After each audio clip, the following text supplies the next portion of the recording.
바람 앞에 촛불, 해병대 정신. 강기석. 크거나 작거나 조직에는 그 조직만의 문화가 있습니다. 흔히 농반진반으로 우리 사회의 지역, 학교, 군을 각각 대표하는 3대 조직 문화가 있다고 하는데, 그 중에서도 기강이 분명하고 결속력이나 선후배 챙기는 전통은 해병대 전후회가 으뜸이라고 합니다. 저 역시 제대한 지 오래된 사람들이 우연히 해병대와 아무 상관없는 사람들과 어울렸을 때도 자기들이 해병대 출신이라는 것을 알게 된 순간 기수를 따지고 형님 아우하며 어울리는 모습을 여러 번 목격했습니다. 그럴 때마다 변변찮게 방위병으로 병역을 마친 저로서는 우습기도 하고 부럽기도 하고 심지어 경이롭기까지 한 복잡한 느낌을 갖게 됩니다. 해병대 장병들의 이런 독특한 결속력은 전쟁이 발발할 경우 자신들이 가장 위험한 전장에 투입되는 병력이라는 점, 그렇기 때문에 서로 일사불란하게 움직이며 함께 목숨을 도모해야 하는 전우라는 점, 그런 만큼 공군이나 해군, 육군보다 훨씬 더 혹독한 훈련을 받으며 자연스럽게 만들어진 전우회의 발루일 것입니다.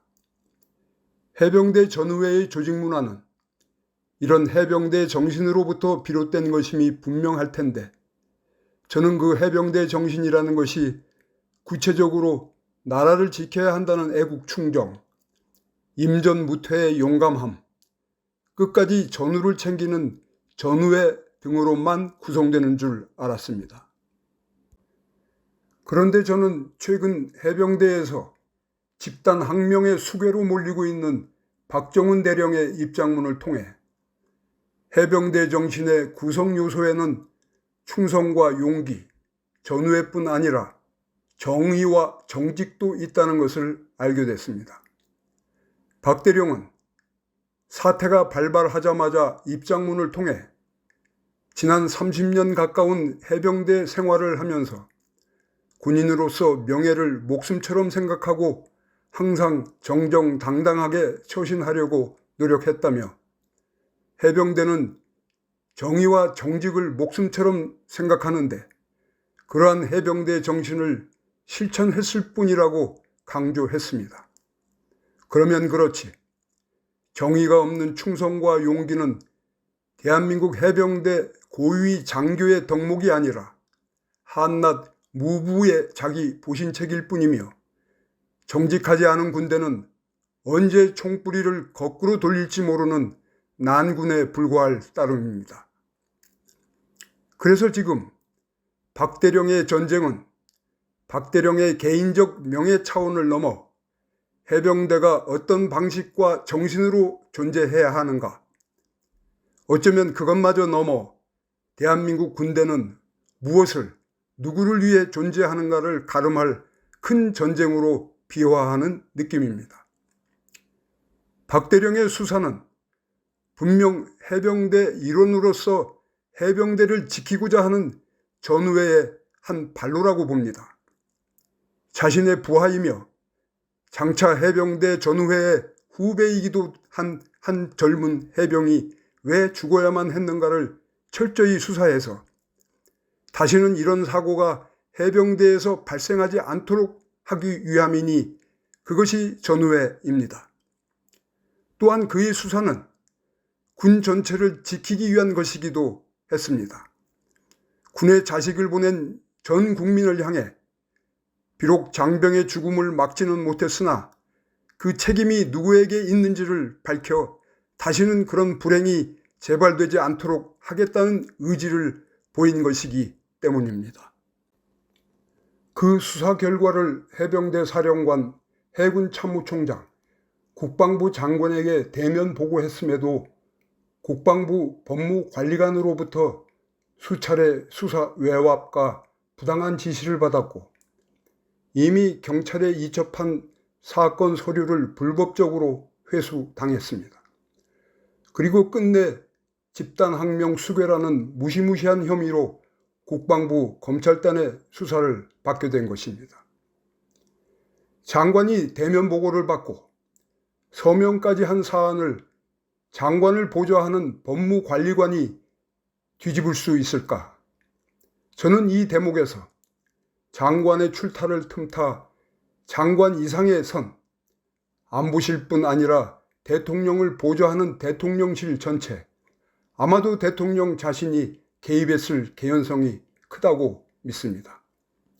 그 순간 사회 참사와 경제 붕괴는 정부 사위와의 일란성 쌍둥이라는 최백은 교수의 그저께 민들레 칼럼 제목이 떠올랐습니다.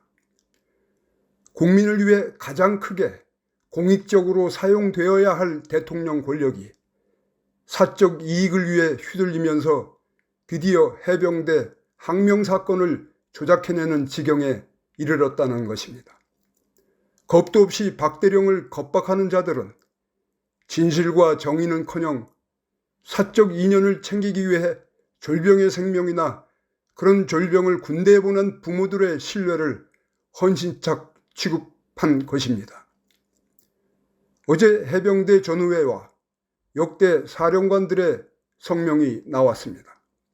이들은 군의 명예를 실추시키는 행위를 더 이상 용납해서는 안 된다는 호국 충정의 마음으로 군 원로들과 100만 해병대 전후의 이름으로 확고한 입장을 표명하고자 한다면서 사고 책임을 수사함에 있어 외부 개입 없이 결자 해지의 마음으로 군이 명확히 결과를 도출해야 한다고 주장했습니다. 이어 법과 원칙에 따라 공정하고 신속하게 진행되도록 수사 여건을 보장해야 한다면서 최수근 해병의 살신 성인이 진정한 해병대의 표상으로 남을 수 있도록 우리 모두 유가족을 위로하고 이러한 비극적인 상황이 재발하지 않도록 사고 원인을 분명히 밝히고 강력한 대책을 수립해야 한다고 주문했습니다. 이 성명이 명확히 진실과 정의, 은폐와 부정의의 편을 가른 것은 아니지만 사고 책임을 수사함에 있어 외부 개입 없이 군이 명확한 결과를 도출해야 또는 법과 원칙에 따라 수사 여건을 보장해야 한다 또는 사고 원인을 분명히 밝히고 강력한 대책을 수립해야 한다 등등의 대목은 박 대령의 지금까지의 행보에 지지를 보낸 것은 분명한 것 같습니다. 박 대령은 최수근 상병의 시신 앞에서 너희 죽음에 억울함이 남지 않도록 철저히 조사하고 재발 방지가 되도록 하겠다고 약속과 다짐으로 수사를 시작했고 자신이 할 수 있는 수사에 최선을 다했기 때문입니다. 보수색이 특히 강하다는 해병대 전우회가 이 정도 성명을 낸 것만도 대단한 일입니다. 스스로 보고 느끼기에도 애국 충정과 용기, 전우회라는 해병대 정신이 위기에 봉착했음이 분명한 것입니다. 여기에 박 대령이 토로한 정의와 정직이라는 덕목까지 장착한다면 그야말로 해병대의 정신은 대한민국 최고의 조직 문화라 해도 손색이 없을 것입니다.